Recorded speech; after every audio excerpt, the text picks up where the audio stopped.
And that makes the British, in some ways, the biggest loose cannon in the entire current situation. If you want to have a reserve currency, if you want to be a reserve currency, you've got to have a certain amount of basic equipment. You can't just make this up. What you've got to have, among other things, is a market like the U.S. Treasury market. It is the most liquid market in the world. It's an area where large sums of money pass through it every day. Treasury bills, treasury bonds, treasury notes. It's a huge market, and you can put in a treasury bill and you can be sure that cash will come out in the form of dollars. It's the most liquid market in the world.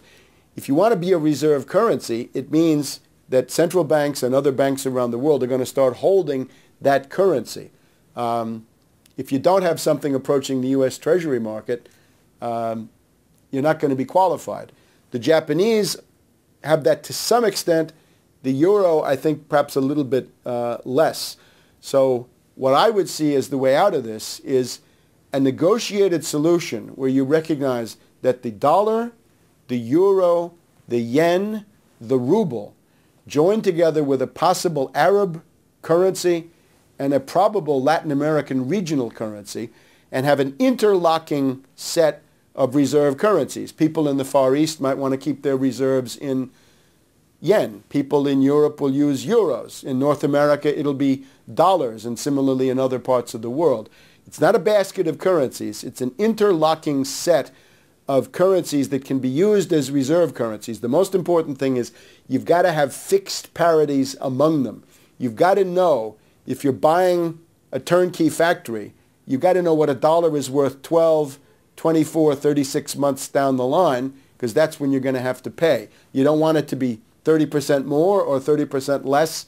It's all got to be predictable. That's fixed parities, narrow bands of oscillation among these currencies, in the same way we had it under Bretton Woods from 1944 to 1971, until the British destroyed that system.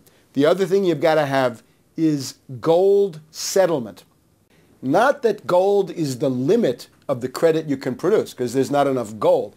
But what you can do is to have clearing among countries. At the end of the year, you add up, what did I sell you, what did you sell me, and who owes what to whom. And then, after doing the clearing, you settle that in gold, meaning that gold comes on the scene as an indispensable reality principle. So you can't just run balance of payments deficits of $500 billion to $1 trillion the way the U.S. has been doing over the past several decades. The track record of the IMF is the destruction of third world economies. Deindustrialization, deregulation, union busting, privatization, the destruction of a social safety net. That's what they've done any time that a third world country has been forced to turn to the IMF for help. The main thing that they lose, of course, is national sovereignty. You're no longer independent if you're dealing with the IMF. Now, the U.S. has paid a price for those policies, because what the IMF does to third world countries is one of the reasons why U.S. exports have stagnated so much. The U.S. used to have an industrial capability to export things that third world countries needed and would have been glad to buy if they could have had a credit facility to do it. So the IMF comes in and says, hey, you third world countries, we're going to drive you into poverty, and we're going to make sure that you pay your debts. But this also means that the demand for U.S. industrial exports was never there. So that's one of the structural features of the post-World War II economy.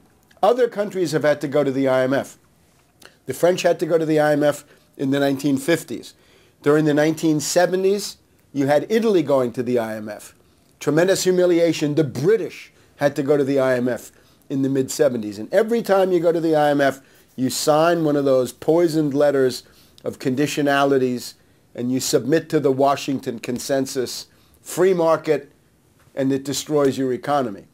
So the danger now is, and has been for some time, that the U.S. itself will have to submit to this Frankenstein's monster, which the U.S. created at Bretton Woods in 1944, but which is now going to come back to haunt us as an instrument of this international finance oligarchy, right? The people like Soros and Maurice Strong and Dominique Strauss-Kahn and the rest of this cosmopolitan financier oligarchy would love to asset strip the U.S. under IMF dictatorship and conditionality.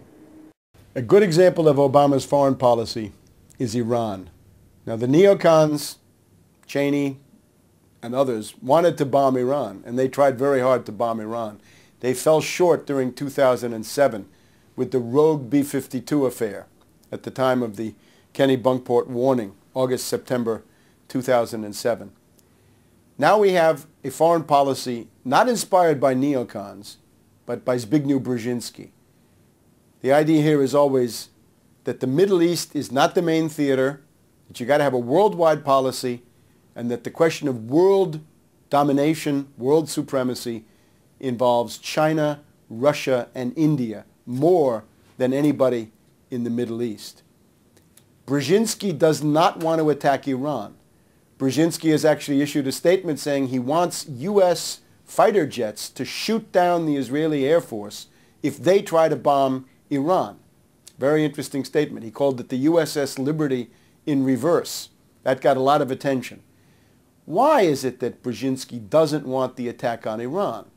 He has greater things in store for Iran. He doesn't want Iran at war with the United States. That's a loser. That's going to cost you a lot, and you're going to lose. You'll probably collapse in the process. He wants Iran at war with Russia, or with China, or with both, or at least Iran cutting off the oil to China and locked in a tremendous conflict with Russia about the oil of the Caspian Sea and other regional issues. The Obama policy has been, first of all, to continue the Bush destabilization of Iran. This took the form of an attempted color revolution, a CIA people power coup, a velvet revolution, this time the Green Revolution of Tehran. We had the Orange Revolution of Kiev, Ukraine. We had the Roses Revolution of Tiflis, Georgia. Now we've got the Green Revolution of Tehran, Iran. Who is involved? Mousavi, the foreign minister and prime minister of Iran during the 1980s, who ran the Iranian side of the Iran-Iraq war, which was a dream scenario for the U.S. and the British. Imagine Iran and Iraq locked in a war with millions of casualties, both of them devastated and taken care of for an entire decade. As some of them said at the time, the U.S. and the British wanted that war to go on forever, if possible. Mousavi made it possible. Mousavi and Hashemi Rafsanjani, the head of the corrupt and backward mularkey and the bazaar merchants. So the Mousavi and Rafsanjani faction is the CIA coup faction. They attempted to overthrow Ahmadinejad. Who is Ahmadinejad these days? Ahmadinejad is a military man. He's from the Pastoran Revolutionary Guard. He's similar to Putin in his background, something like military intelligence. So Ahmadinejad is evolving that government more and more towards a traditional military dictatorship. The mullahs, the religious fanatics, play less and less of a role. You'd think that the U.S. would be happy. If Islamic fundamentalism is so bad, why not be happy that Ahmadinejad is cutting down the power of these mullahs? But no, it's the opposite. When you see the Mousavi, Rafsanjani, Green Revolution faction in Tehran going into the streets, they chant death to Russia and death to China. It means that if they take power, they'll cut off the oil to China and they'll look for quarrels with Russia. They're resentful because at the time of the attempted coup, Ahmadinejad got immediate support from Russia and the Shanghai Cooperation Organization. So that's one side, is to mobilize the rich elitists of North Tehran and the desperate housewives of North Tehran into a mob to try to convince the world that Ahmadinejad lost the election when there's absolutely no proof that he did. Most of the proof says that Ahmadinejad actually won that election. The other side of it is regional destabilization. You got CIA secret armies working on Iranian territory. This was the program launched by Bush in 2005 and 2006. $400 million plus, some of it for the color revolution stuff, but some of it also for these terrorist secret armies. If you look at Iran, they have significant ethnic minorities around the edges.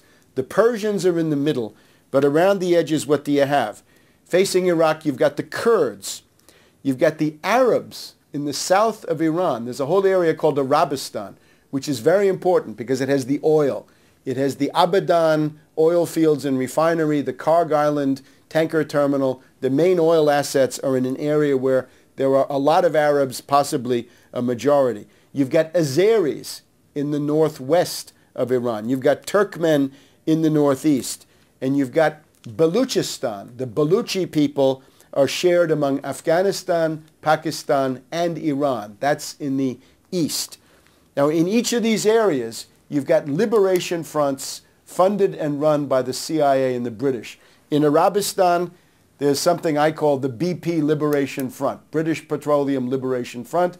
They want to have Arabistan or Ahvaz, the idea being that they want to detach the oil areas from Iran and bring it back under the control of the U.S. and the British. The recent action has been in Baluchistan. A large bombing, suicide bombing, set off at a gathering of officials attended by top commanders of the Pastaran Revolutionary Guards of Iran. 30 to 60 people killed, the ground commander of the Pastaran nationwide killed, and the provincial commander of the same Revolutionary Guards also killed. This is claimed by an organization called Jundullah. Now, Jundullah is almost officially a branch of the CIA. It is a part of the CIA secret budget. We had the London Daily Telegraph in 2005 and 2007 reporting that Jundullah is on the U.S. payroll. They had a State Department official who was named and a CIA official who was not named, saying the U.S. runs Jundullah. Brian Ross of ABC News on television in 2007 says the U.S. runs and pays for Jundullah.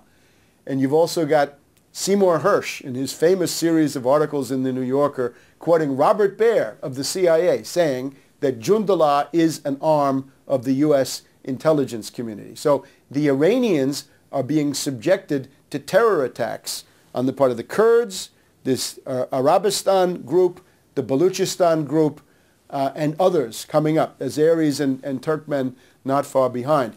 The goal, of course, being to destroy the nation states of the Middle East and indeed worldwide.